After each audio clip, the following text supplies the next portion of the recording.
If you're looking for life lessons that will carry you for life from some of Africa's most powerful women, then well, you came to the right video. Stand for what is right and be willing to fight for it, even if it's not popular. Nobody else, nobody in this world could tell me otherwise, because my dad had told me I was good enough. So Soweto for me was never an obstacle. I knew there were better things out there in life for me. I had to work hard to achieve them, and they supported me in my journey. Learn from all the experiences, which from east to west, from north to south, you can choose at the best to meet your vision. But be uncompromising in remaining deeply African. The first lesson for today, one that will certainly change the course of Africa's political, economic, and social trajectory, is one that comes from Malawian chief Teresa Kachintamoto, who says, "Let girls be girls." I saw a girl with a baby on her lap. A baby was crying. So I said, why this girl? So I told her, hey, can you take this girl this baby to your mother? And he said, no, she's mine. She's yours. Said, yes, she's mine. How old are you? Then she said, oh, I'm 13 years old. 13 years old? Said, yes. So who is the father of that baby? Then he pointed out the boy playing football. So I call him, oh, will you please come? Is this your baby? Then said, oh, yes, he's my baby. Yeah, a baby boy, a baby boy. Teresa needed an explanation from her new advisors. So when I go to see my royal family, I told them that I saw a girl there with a baby, but she said she's 12 years old, but the baby she has. Why? Did these parents allow those children to be married as young as that age? Said, oh yes, that's why I chose you. You are here now. You will be the one to help those girls. The new chief sprang into action. First of all, I go there straight to their parents and terminated that marriage. I terminated myself because I was very, very angry. And anyone did know that this woman, sometimes she became angry because I was always laughing, loyal to them. But that time I was serious. I told them whether they like it or not, you must keep your boy. And my mother, please take this girl and take care of the baby. I want this girl tomorrow to go to school. And I go there early in the morning, took the girl and talked to the headmaster that please look for me for this girl. I want her to be at school. Lesson number 2 from South African businesswoman and philanthropist Precious Moloi Motsepe, who says, work hard, you can achieve anything. As you correctly said, we both grew up in the township of Soweto.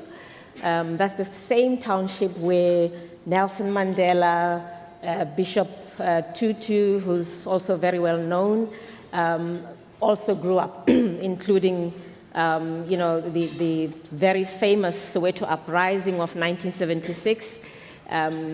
At that time, I was a young girl, probably in middle school, when these disruptions came. How did that inform and shape who I am today? I think from very early on, I realized, well, firstly, my parents were a big influence in my life. We grew up in a very God-fearing family. We went, Patrice will tell you the same, we went to Christian schools. We were in a Catholic church. We had very strong family faith values. And education for my parents was the one asset that they could give to us to help us get on with life. And I always tell my children, we have 3 sons, I always say to them, my dad believed so much in me. And that is the other big asset that he gave me.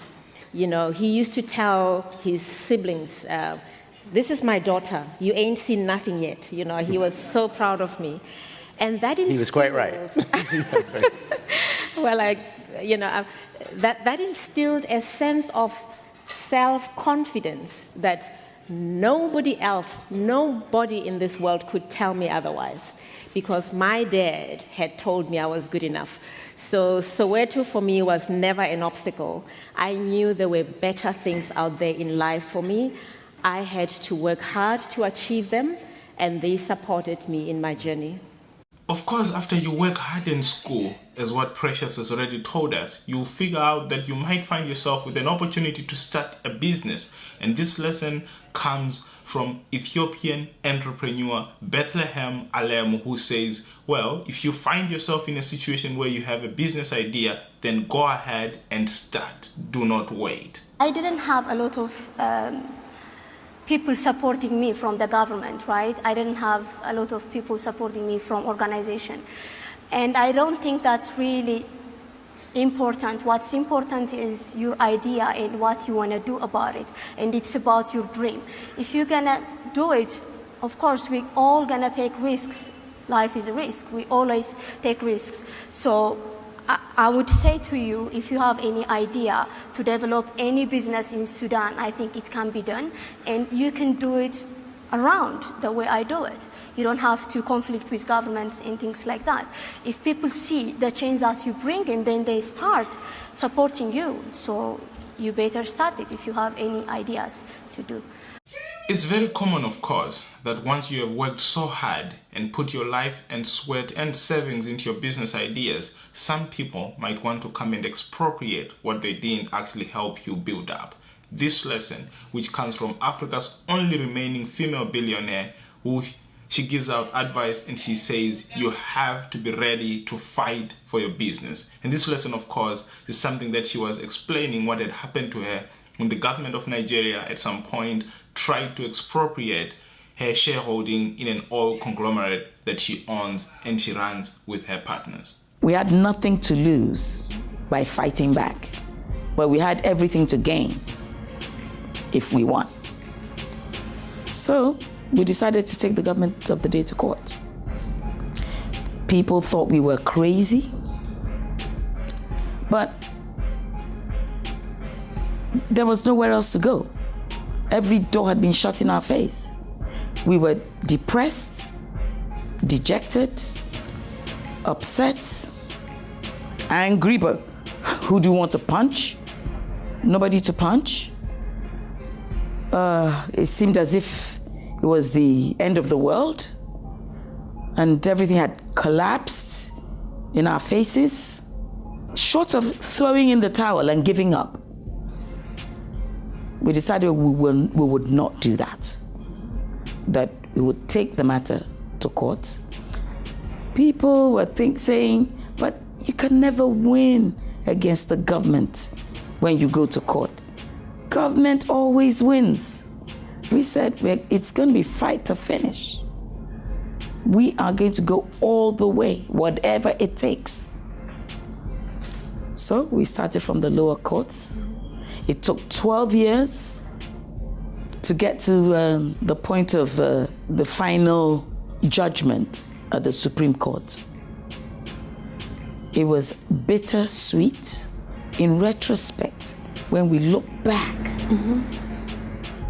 we thank God for taking that bold step to decide to fight back. To those who might not actually be in business, but might be in public service, and they are busy making policy-making decisions that affect people in different African countries, or if you're working for the African Union, that might affect all the Africans at large, this lesson is very important, and it comes from Rwandan diplomat and government bureaucrat Claire Akamanzi, who says you have to be ready to fight for your country and at some point even fight for Africa itself. Stand for what is right and be willing to fight for it, even if it's not popular. 2 years ago, the East African community of several countries decided to discourage importation of used second-hand clothing in order to promote domestic textile production and also restore the dignity of our people so they could also wear new clothing. The United States recently retaliated with a tariff on exports of new clothing from Rwanda. Does that sound familiar, Canada? But it was the right thing to do, and we are standing by it. Dignity is not granted. You have to claim it.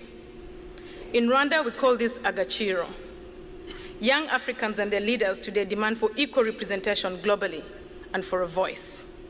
Fighting for one's country or for the African continent, as what Claire did, is definitely something that we should all strive to do. But even those who are still in school, even those who are still in all corners of the world, getting as much education as they can so that they can come back and develop Africa, Mama Graça Machel says this lesson is particularly important. In everything that you do, you must remain truly and deeply African. Do embrace all the innovations which the world can allow you to. Learn from all the experiences which from east to west, from north to south, you can choose at the best to meet your vision. But be uncompromising in remaining deeply Africans. And I see then this initiative precisely by young Africans, for Africans, as the renewal of the dream of freedom, which the forefathers of this continent, when they had that long vision to say one day all of us will be free. Now this generation is said freedom today has another meaning. The meaning is how do we grasp the best of knowledge, of science, of technology, to take the aspirations of millions of Africans to materialize in a way we rescue and we reclaim our own origin of being Africans, but we catch up, as Fred was saying, with the 21st century. In building Africa as a whole, of course, we figure out that there are always problems and skirmishes when we try to open our borders. Refer to the video that I did on the African Continental Free Trade earlier. A lot of people were very enthusiastic about this idea, but there is still a pushback in some other African countries letting other Africans cross borders to get jobs and work. This lesson is particularly important, and it says Africans must open up, embrace, and actually unite so that the continent can move ahead as a whole, whether we're talking economically, politically, or even social advancement of the African continent. And particularly in the context of the Africa Continental Free Trade Area Agreement, what is a great concern to me is, and if you allow me today to just walk back a little bit into a history of 2 years, which was that in Durban, during the last World Economic Forum on Africa 2017 meeting, our youngest youth community, the Global Shapers, who were there from all around Africa, committed to drive an Open Africa initiative. So during that time, the AfCFTA was still under negotiation. Already they were sharing concerns about issues and whether the people are being brought along on this integration journey. And they undertook to try to travel across Africa by bus, right? Not by air, and see how easy or difficult it is. The truth is they were not able to. Visas, infrastructure, but wherever they went, they also held local conversations about what Open Africa meant to ordinary Africans. And the reality is stark. There's this serious resistance and fear about others coming in and taking jobs, etc. So the second concern here is we really need to listen to the people and see how to address differences in perspectives. Very often it's not factual. We assume a lot, and we have to also advocate for responsible leadership to correct misperceptions, because misperceptions in information has consequences, and the consequences can be grave. Lesson number 8, we should strive for inclusive growth in Africa, where we do not only lift those at the top, but we should have gains, especially in growth in GDP figures, be able to affect the people at the bottom so that they also see an improvement of their lives. The question of, is growth strong? Is it enough? I think we focus too much on the figure of growth. Is it 10%? Is it 6%? I think the right question is this growth creating jobs? Is this growth raising the standard of living of our people, all our people? It's the quality of the growth that's key here. And so my question is this growth that is slowing because of a slow demand globally going to be enough to spend on our people, on health, on education, and on jobs? And my answer is that it can be, but it's not automatic. Why? Because we have a high rate of inequality. Growth has been delinked from poverty reduction. So we have a figure of growth. Growth is there, it's strong, but it's not lifting everyone from poverty. There's a de-link. We need to bring back that link. And let me give you an example. Nigeria is the best example of that. Between 2003 and 2009, that country had a positive figure of growth, but the numbers of poor people increased. And in fact, except for the 10% who include my friend here, Tony, who were increasing their income, and the rest of the population, their consumption, their share of national consumption declined. It tells you that growth is there, but it's being captured by a few, and a majority are being left out. So we need to tackle economic inequality for the growth to be there. Lesson number 9, from the recently appointed Director General of the World Trade Organization: Africa doesn't need aid to solve its economic problems. We should utilize the resources that are there on the African continent. So I think Africa is not a child that will never grow up. The analogy is very interesting. It's growing and can do better. That's my thesis. But we need to solve that problem, and we need to realize that we have to do it ourselves. With respect to aid, the world has changed. There's so much uncertainty. And the idea that you're going to attain the sustainable development goals by relying on aid is just not feasible. That's why I mentioned the fact that we'll have to rely on our own resources. And we've got the capacity to do it. So what do we need? We need movement from the bottom, and we also need movement from the top. So I said policymakers, we have the seeds, and policymakers have to water the garden. So we have to elect and select those policymakers who will do the right thing. And we already have examples on the continent. It's not as if there's nothing good. There are some countries growing at almost double digits. Ethiopia has been growing at double digits. And maybe now it's around 8%. Its Prime Minister just got the Nobel Prize. I cited 8 countries. So we've got an example in our neighborhood. The question we should ask is, what are those countries doing right? I'm not saying they're doing everything right, but they're doing very many things right. Can we replicate? So the answer to your question is yes, we can. We need to study those countries. We need to do what they're doing. We need to do even better. Lesson number 10, which I think is the most powerful lesson that I have in this series. Corruption is the most powerful injustice that we have on the African continent. We eradicate corruption, and we see ourselves at the cusp of helping so many people whose lives can be changed if our resources can only be allocated efficiently, and if our resources can only get to the poorest of the poor on the African continent. The youth of Africa wait for a decision on how we can actually combat this scourge that ensures that Africa can no longer grow, that Africa continues to remain a continent that is plagued by illness. How can we get the Africa we want if most of our mothers cannot have babies in safe conditions because governments cannot afford medicines and you need to pay to get a service that you deserved?